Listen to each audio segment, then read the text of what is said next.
بسم اللہ الرحمن الرحیم۔ السلام علیکم ورحمۃ اللہ وبرکاتہ۔ میری پیاری بہنوں اور میرے بھائیوں، آج جو وظیفہ آپ کے لیے لائی ہوں یہ رجب کے مہینے کے پہلے جمعے کا وظیفہ ہے۔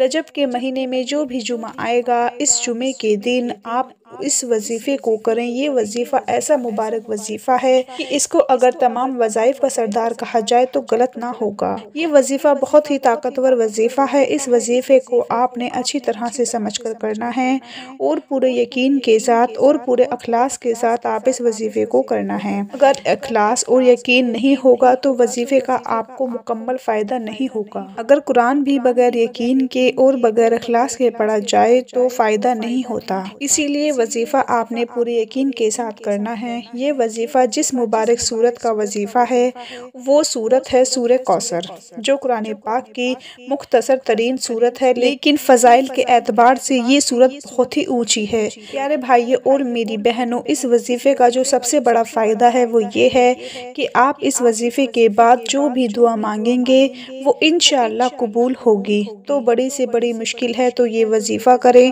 آپ کی مشکل دور ہوگی۔ اس وظیفے کی برکت سے اللہ تعالیٰ ایسے اسباب پیدا فرما دے گا کہ آپ کی ساری مشکلات دور ہو جائیں گی۔ یہ وظیفہ رزق اور دولت کے لیے بہت ہی خاص اور مجرب ہے۔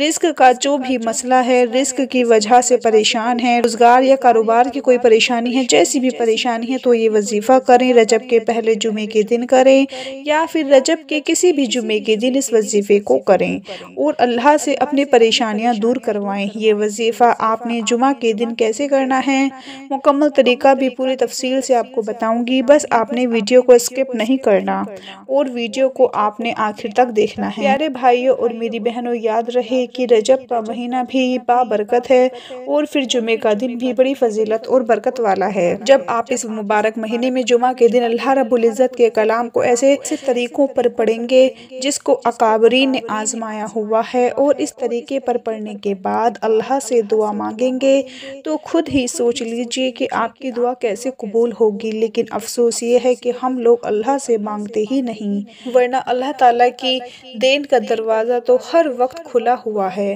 سورہ کوثر کی فضیلت کے بارے میں ایک روایت میں آپ کو بتاتی ہوں تاکہ آپ کو اس سورت کی برکات کا اندازہ ہو۔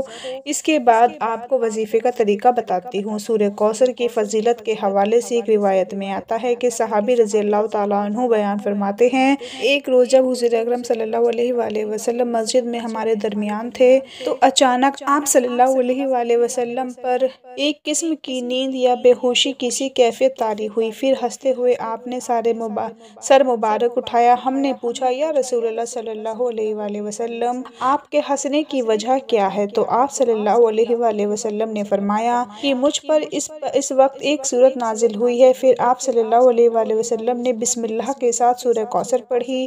پھر فرمایا، تم جانتے ہو کوثر کیا چیز ہے؟ ہم نے عرض کیا، اللہ اور اس کے رسول زیادہ جانتے ہیں۔ آپ صلی اللہ علیہ وآلہ وسلم نے فرمایا کہ یہ جنت کی ایک نہر ہے جس کا میرے رب نے مجھ سے وعدہ فرمایا ہے، جس میں بہت خیر ہے، اور وہ حوض ہے جس میں میری امت قیامت کے روز پانی پینے کے لیے آئے گی۔ اس کے پانی پینے کے برتن ستاروں کی تعداد کی طرح بہت زیادہ ہوں گے۔ اس وقت بعض لوگوں کو فرشتے حوض سے ہٹا دیں گے تو میں کہوں گا کہ میرے پروردگار، یہ تو میرے امتی ہیں۔ اللہ تعالیٰ فرمائے گا کہ آپ نہیں جانتے کہ انہوں نے آپ کے بعد کیا نیا دین اختیار کیا تھا۔ روایت بخاری مسلم۔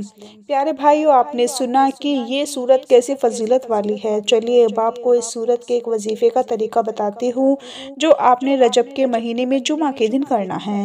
اس وظیفے کے طریقے کو آپ اچھی طرح سے سن لیجئے اور سمجھ لیجئے۔ رجب کا جب پہلا جمعہ ہو تو پہلے جمعہ کے دن آپ نے شروع اور آخر درود پاک کے ساتھ سورہ کوثر کو 33 مرتبہ اس طریقے سے پڑھنا ہے کہ آپ نے پہلی بار اعوذ باللہ اور بسم اللہ لازمی پڑھنی ہے، اور اس کے بعد آپ بغیر بسم اللہ کے بھی پڑھ سکتے ہیں اور بسم اللہ کے ساتھ بھی پڑھ سکتے ہیں، جیسا آپ کو آسانی ہو۔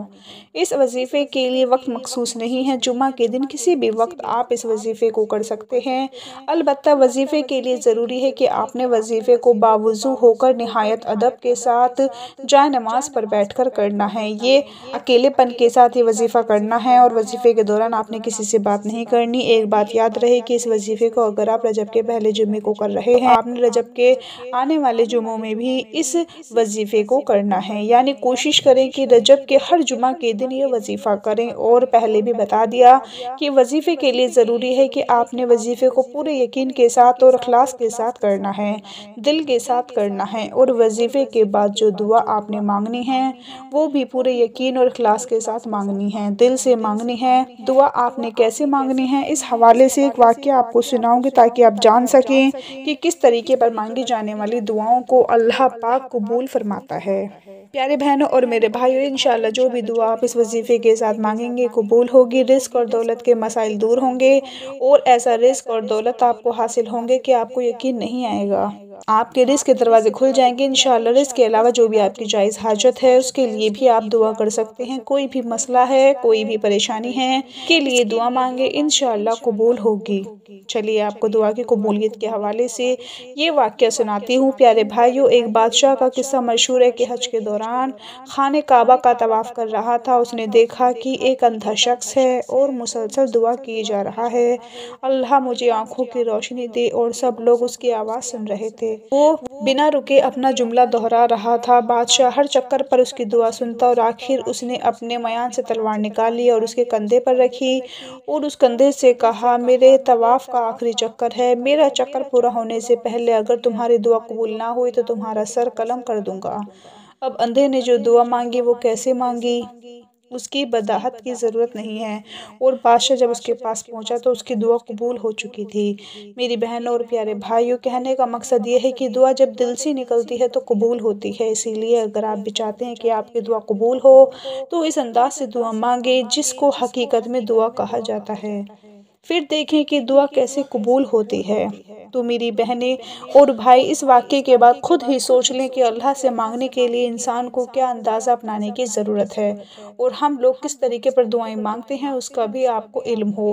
لہٰذا آپ نے وظیفے کو پورے اخلاص سے اور پورے یقین کے ساتھ کرنا ہے، اور دل سے اللہ سے مانگنا ہے۔ جو بھی دعا دل سے نکلتی ہے وہ ضرور قبول ہوتی ہے۔ پیارے بھائیوں، یہ تھی ہماری آج کی ویڈیو۔